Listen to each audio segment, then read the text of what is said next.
Good morning students. आज हम IIT JEE mains के लिए जो हमारा नेक्स्ट टॉपिक है क्वाड्रेटिक इक्वेशंस की अंदर वो करने जा रहे हैं। हमारे टॉपिक का जो नाम है वो है क्वाड्रेटिक एक्सप्रेशन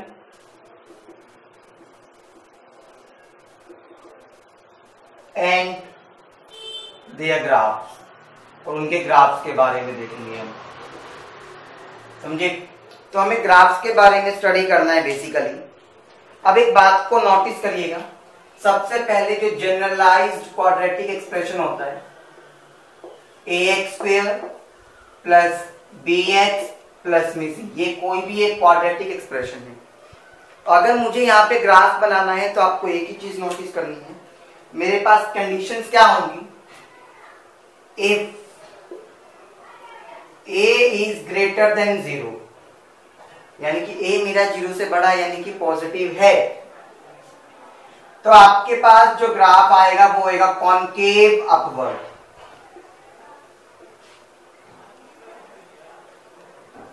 बताएंगे कि कॉनकेव अपवर्ड की शेप कैसी होती है, वैसे साइंस स्टूडेंट्स को सबको पता होगा। अगर a लेस देन 0 है तो आपकी शेप आएगी कॉनकेव डाउनवर्ड। ये बात समझ गए? अब एक साथ में कंडीशन और आती है स्टूडेंट, जो नॉर्मली किसी बुक में मेंशन नहीं करते, वो जरूरी है। लेकिन अगर d मेरे पास 0 है, अगर d मेरे पास 0 है, then touch at x axis, touch at x axis, otherwise not, otherwise तो नॉट। क्लियर? अब बनाते हैं ग्राफ। हमारे पास ग्राफ से और ज्यादा अच्छे से क्लियर होगा आपको।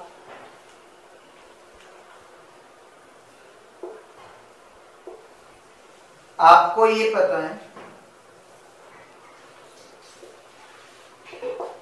ये मेरे पास y एक्सिस है, ये मेरे पास x एक्सिस। मैंने क्या कहा, पहला केस मैं ये लेके चलता हूं, अगर मेरे पास जो ग्राफ मैं बनाऊंगा वो है a ग्रेटर देन 0 के लिए। यहां पर भी हमारे पास 3 केसेस बनेंगे उस कंडीशन के अकॉर्डिंगली, क्योंकि एक कंडीशन क्या हो सकती है कि b ग्रेटर देन 0 हो, एक क्या हो सकती है कि d लेस देन 0 हो। ये 3 कंडीशन भी तो बनती है मेरे पास। अब पहले मैंने इस केस के लिए सॉल्व किया, a ग्रेटर देन 0 तो कॉनकेव अपवर्ड, तो मैंने ये वाला केस बनाया। सुनना, कॉनकेव की शेप कुछ इस तरह से होती है। जनरली इसको हम पैराबोला कहते हैं। जनरली इन शेप्स को हम क्या कहते हैं? पैराबोला। आपके पास मैथ्स में भी एक टॉपिक आएगा पैराबोला का, और अच्छे से क्लियर होगा जब। वैसे इन शेप्स को कॉनकेव अपवर्ड या पैराबोला भी बोला जाता है। कॉनकेव शेप को पैराबोला बोला जाता है, अपवर्ड या डाउनवर्ड की बात ही अलग होती है। ये शेप आ गई मेरे पास। अब ये बात सुनना, जब ये शेप आ गई तो इसके अंदर जो कंडीशन है आपके पास, वो कंडीशन क्या कहती है? कंडीशन यहाँ पर ये कहती है कि a मेरे पास ग्रेटर देन है 0, क्योंकि अपवर्ड आया, ऊपर की तरफ आ रहा है मेरी कर्व, और जो ये d है वो भी मेरे पास ग्रेटर देन 0 है। क्यों? क्योंकि वो x एक्सिस से नीचे है। अगर x एक्सिस से नीचे कर्व बनता है तो d मेरे पास 0 से बड़ा होगा। समझ पा रहे हैं? अच्छा, फिर एक केस मेरे पास क्या आता है स्टूडेंट्स, मान लो मैं ये कहता हूं ये आपके पास y एक्सिस था, ये x एक्सिस था, ये एक बना दिया मैंने। कनकेव अपवर्ड तो है, कनकेव अपवर्ड है तो यानी कि a मेरे पास ग्रेटर देन 0 होगा, लेकिन यहाँ पे d क्या हो जाएगा? 0 के इक्वल। d क्या हो जाएगा? 0 के इक्वल। समझ गए? क्योंकि x एक्सिस पे टच कर रहा है, मैंने जो बताया था। अब ऐसे ही अगर मैं इसका ही एक और केस लेके चलूं,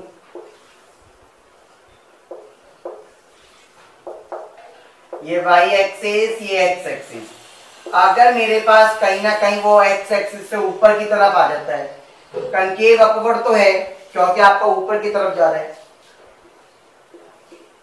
लेकिन जो d है वो मेरे पास यहाँ पे लेस देन 0 है। समझ गए? ये 3 केस होते हैं मेरे पास अराइज। किसके लिए? अगर मेरे पास a ग्रेटर देन 0 है तो। ये कनकेव अपवर्ड का केस था मेरे पास। अब इसके साथ साथ आपको एक चीज भी बताता हूँ। आपको ये पता है कि जैसे कि मैं ये हमारे पास कोऑर्डिनेट ज्योमेट्री 2D के अंदर भी के लिए पढ़ रहा हूं, तो मेरे पास 2 कोऑर्डिनेट्स होंगे। जो वर्टेक्स आता है किसी भी पैराबोला का, वर्टेक्स जो आता है वो कैसे देते हैं, माइनस का b बाई में 2a माइनस का डी बाई में 4a। हमेशा वर्टेक्स आपके पास यही आएगा, चाहे ग्राफ किसी भी शेप का हो, ऑलवेज वर्टेक्स हमेशा क्या रहेगा आपके पास, सेम रहेगा। ठीक है, अगर मैं अभी यहां पर ये बनाता हूं, सेकंड केस मेरे पास ग्राफ का लेके चलूं,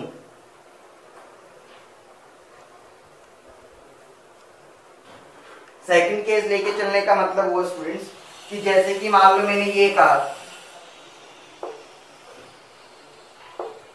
ये y एक्सिस, ये x एक्सिस, अब मैं a को 0 के छोटा लेके चलता हूं तो वो आएगा आपके पास केस कुछ इस तरह से, कनकेव डाउनवर्ड, इसको कहते हैं डाउनवर्ड। आपके पास यहाँ पे कंडीशन आ गई कि a तो लेस देन 0 था ही, b मेरे पास ग्रेटर देन 0 आएगा, क्योंकि देख लो ना डाउनवर्ड की तरफ नहीं आ रहा, डाउनवर्ड की तरफ आएगा और उससे ऊपर आ जाए x तो वो नेगेटिव, अदरवाइज वो पॉजिटिव। ये समझ पा रहे हैं?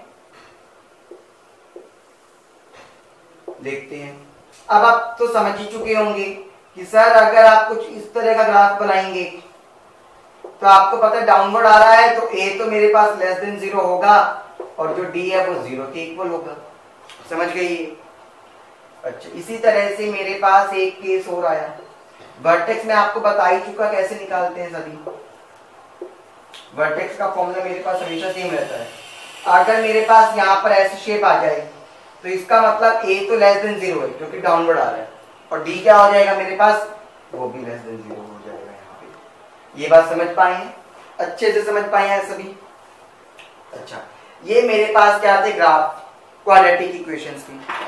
अब इसके ऊपर हम कुछ क्वेश्चंस देखते हैं, कुछ पॉइंट्स देखेंगे इंपॉर्टेंट। वो ये कहता है ax² plus bx plus c अगर किसी भी रियल नंबर के लिए ये 0 से बड़ा है, फॉर एनी रियल नंबर, तो आपके पास कंडीशन क्या होगी, a 0 से बड़ा होगा तो d मेरा 0 से छोटा होगा, एंड वाइस वर्सा।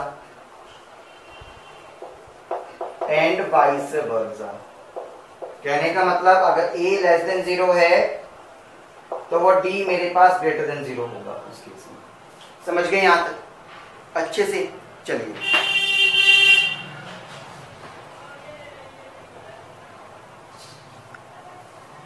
अब जैसे कि आपके पास इसी के भी आप पर पहले इंप्लीमेंटेशन एक्सप्रेशन देख लेते हैं, न्यूमेरिकल देख लेते हैं। कहने का मतलब जैसे कि वो आपको ये कहता है x² प्लस 2bx प्लस में c, ये 0 से बड़ा है हर एक रियल वैल्यू के लिए। आपको रिलेशनशिप फाइंड आउट करनी है। आपको पता चल रहा है यहाँ पर a1 है विच इज ग्रेटर देन 0, तो आपको पता चल गया कि जो d है वो लेस देन 0 होगा। d कैसे निकालते हैं, डिस्क्रिमिनेंट आप पहले b² माइनस 4ac, b क्या है यहाँ पे 2b का स्क्वायर करेंगे तो 4b², माइनस में 4 इंटू a1 है और c का ऐसे ही रहेगा 4b², ये उधर जाके पॉजिटिव हो गया, 4 से 4 कैंसिल तो b² क्या आ गया, लेस देन c। आपके पास आंसर आ गया। ऑप्शन आपके पास जो b² लेस देन c वाला होगा आपको उसे ही टिक करना है। Clear students? अच्छे से चलिए फिर अब ये देखते हैं मिनिमम और लेस देन वैल्यूज के बारे में। बहुत ध्यान से सुनना ये वाली बात भी मेरी। जैसे कि आपके पास एक स्टैंडर्डाइज्ड इक्वेशन है ax² प्लस में bx प्लस में c। समझ गए? आपको पता है वर्टेक्स आपके पास क्या आता है भाई का, वर्टेक्स क्या आता है, माइनस का b बाई में 2a, और यहां पर आपके पास क्या आता है, माइनस का d बाई में 4a। एक चीज को रुकना ही, आपको पता है ये x कोऑर्डिनेट को रिप्रेजेंट करता है, ये y को रिप्रेजेंट करता है। जब भी मेरी लिमिट्स की बात आती है या वैल्यूज की बात आती है तो मेरे पास इसकी बात आ रही है, लिमिट यानी कि पॉजिटिव और नेगेटिव, मैक्सिमम या मिनिमम, इसकी बात हो रही है। अब यहां से कंडीशन डेवलप होती है, इफ a मेरे पास 0 से बड़ा है, a मेरे पास 0 से बड़ा है तो मुझे मिनिमम वैल्यू मिलेगी और y मिनिमम आएगा माइनस d बाई में 4a के पास। समझे? अगर मेरे पास a लेस देन 0 है तो मुझे मैक्सिमम वैल्यू मिलेगी। ये बात को ध्यान रखना, हमेशा उल्टा हो जाता है। आपने ग्राफ में भी देखा था ना, हमारे पास b क्या हो रहा था, जब हमारे पास 0 आ रहा था तो वो नीचे की तरफ से, बट 0 से छोटा आ रहा था तो ऊपर की तरफ से, और बड़ा आ रहा था तो वो नीचे की तरफ से, यानी कि अपोजिट हो रहा था। क्लियर? इसी के भी आप पर एक क्वेश्चन देखते हैं और ज्यादा क्लियर होगा। क्वेश्चन कहता है 4x² + 2x + 1, 4x² + 2x + 1। आपको इसकी मिनिमम वैल्यू निकालनी। क्या निकालना है? Minimum value. आप समझ गए हैं कि a तो 0 से बड़ा था, अगर a 0 से बड़ा है तो मिनिमम वैल्यू मिलेगी मुझे कब मिलेगी मुझे मिनिमम वैल्यू? नहीं भी कहेगा तो भी माइनस का d बाई में 4 है, माइनस है तो d का मतलब क्या होता है? b² - 4ac। b क्या है? 2 का स्क्वायर 4, माइनस में 4 इंटू में a इंटू में c, डिवाइडेड बाई में 4 इंटू में a, 4 माइनस में 16 बाई में 4 इंटू 4 16, माइनस का 12 बाई में 16। सॉल्व करेंगे तो 12 बाई 16, सॉल्व करके मुझे आंसर मिल गया मेरे पास 3 बाई में 4। ये आ गई मेरे पास मिनिमम वैल्यू। सिंपल सा क्वेश्चन था, बिल्कुल समझ आ गई है अच्छे से। चलिए अब आगे देखते हैं हमारे पास।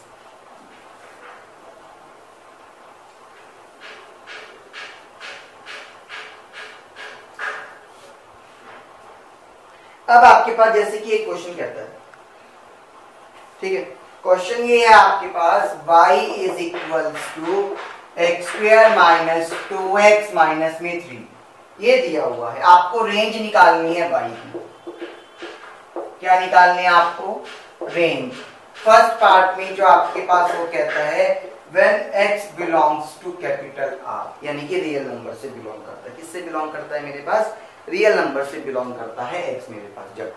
अब आपको सुनना, पहली बात तो इस इक्वेशन को देख के मुझे पता है यहाँ पे 1a मेरे पास 1 यानी कि ग्रेटर देन 0 है, तो मैंने इसकी क्या कर ली?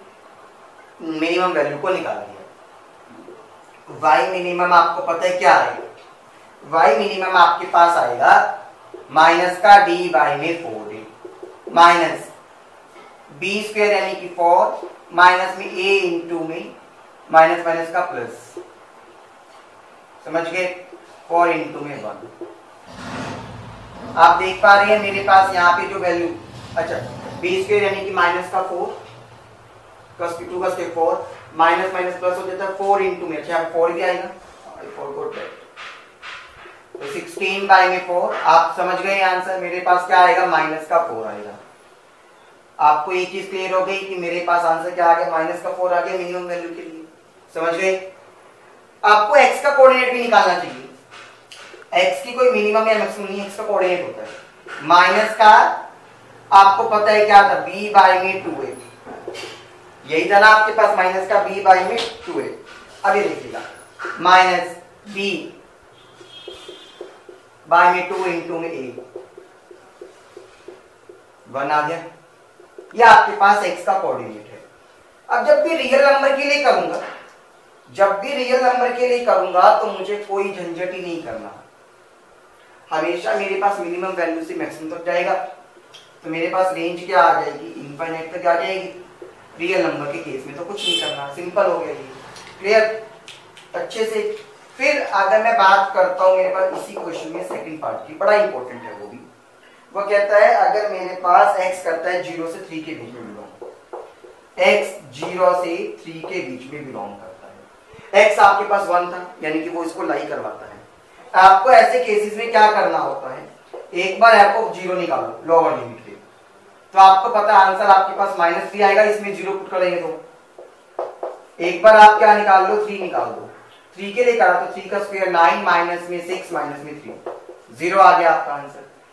अब आप देख पा रहे हैं, आप यहां से एक चीज देख पा रहे हैं, बिकॉज f(3) मेरे पास बड़ा है f(0) से, f(3) मेरे पास बड़ा है f(0) से, तो मैं 3 वाला केस लेके चलूंगा, यानी जो मैक्सिमम वाला केस आया है। तो मेरी रेंज कहां से बनेगी? 0 से बनेगी। मेरी रेंज कहां से बनेगी? 0 से बनेगी। समझ गए अच्छे से? क्लियर है? अच्छा, मेरी स्टार्टिंग कहां से होगी? 0 से। एक बात को ध्यान रखना हमेशा के लिए, ठीक है? 3 पे किया तो मैंने 0 आया था, -3 आया था, मिनिमम वैल्यू आपके पास क्या आ गई थी, -4, यानी कि आपके पास जो रेंज आएगी वो -4 से 0 के बीच में आएगी। यहां तक समझ गए अच्छे से, ज्यादा से ज्यादा मैं यहां तक जा सकता हूं। अब बात को सुनना, फिर मेरे पास जो थर्ड पार्ट आता है, अगर x मेरा बिलोंग करता है -2 से 0 के बीच, आपको पता है -2 से 0 का मतलब क्या हो गया, मेरे पास +1 नहीं आएगा, मेरे पास +1 नहीं आएगा, because doesn't carry x coordinate. तो सिंपली कुछ नहीं करते, जब भी ऐसा नहीं करता, इसकी वैल्यूज को पुट कर दो, f ऑफ -2 पुट करो, -2 का स्क्वायर +4, -++4, -3, आपका आंसर आ गया 5। अगर मैं यहाँ पे पुट करता हूँ f की वैल्यू 0, तो आपका आंसर आएगा 3। तो आपकी रेंज मेरे पास यहीं से आ जाएगी, यानी कि जो रेंज आएगी वो क्या आएगी, -3 से लेके 5 के बीच में, -3 से लेके 5, क्योंकि छोटा नंबर पहले लिखेंगे हमेशा, ये ध्यान रखिएगा। समझ आया रेंज वाले क्वेश्चन, पॉइंट्स यानी कि एक ही क्वेश्चन में सारे क्लियर हो गए आपको यहाँ से, कि कब मेरे पास वो सेटिस्फाई करेगा, कब मेरे पास लाई करेगा, लेकिन हमारे पास जब बड़ा आ जाए या छोटा आ जाए तो कैसे लेके चलना है, कब मेरे पास वो ग्रुप में लाई ना करे तो मुझे कैसे सोल्व करना है। क्लियर? आई होप आपको ये पसंद आया होगा। फुल वीडियोस के लिए आप इसको चैनल को प्लीज सब्सक्राइब करें, आपको पूरी वीडियोस मिलेंगी अच्छे से। हमारा कोर्स आप ज्वाइन कर सकते हैं, ठीक है। कोर्स की डिटेल्स जानने के लिए आप मेरे व्हाट्सएप नंबर पर कॉन्टैक्ट करेंगे प्लीज। Thank you.